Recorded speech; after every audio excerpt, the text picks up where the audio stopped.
This time din ngayon, guys. Ayan na, aking fit. Ano ba sa kanya? Kasi dali siya palagay tayo, Jessa. Ganun din yung masig mo dyan.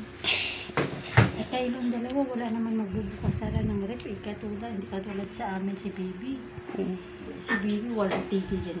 Gusto nyo rin ba magpalinis? Oh, tawagan nyo lang itong mukha na ito. Tandaan nyo. Oh.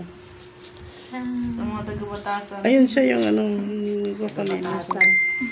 Pupunta pa siya. Ikaw, gusto mo rin magpalinis ng kuko mo? Eh, naka-cutics ka na, oo, di ba? Black. Tignan din niya. Black cutics, oo, di ba? O, parehas tayo, di ba? Oo. Tinanong ako ni Nini nakaraan, Jun, may kakilala ko taga-batasan. Bigyan ko ng ticket. Ng staff. Wala. Sino? Yung alalay ni Kagawad. Yun, pumunta dito. Wala naman ko kilalang taga-batasan. Sila nga, wala niya kilala. Bibigyan niya daw na staff. Sinabi ko sa'yo, tapon mo na yun eh. Isasabon niyo yun. Ha? Sabon. Yung sabon ng mga paitan. Sabi ko sa'yo, tapon mo na eh. Wala na yun siya magagawa pag natapon na.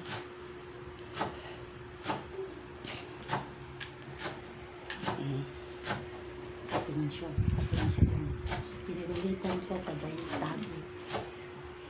Ayan, guys. Ayan, guys. Si Ate Wing. Ganyan, ginagawa live. Bahala kahit ano ginagawa. Labay na.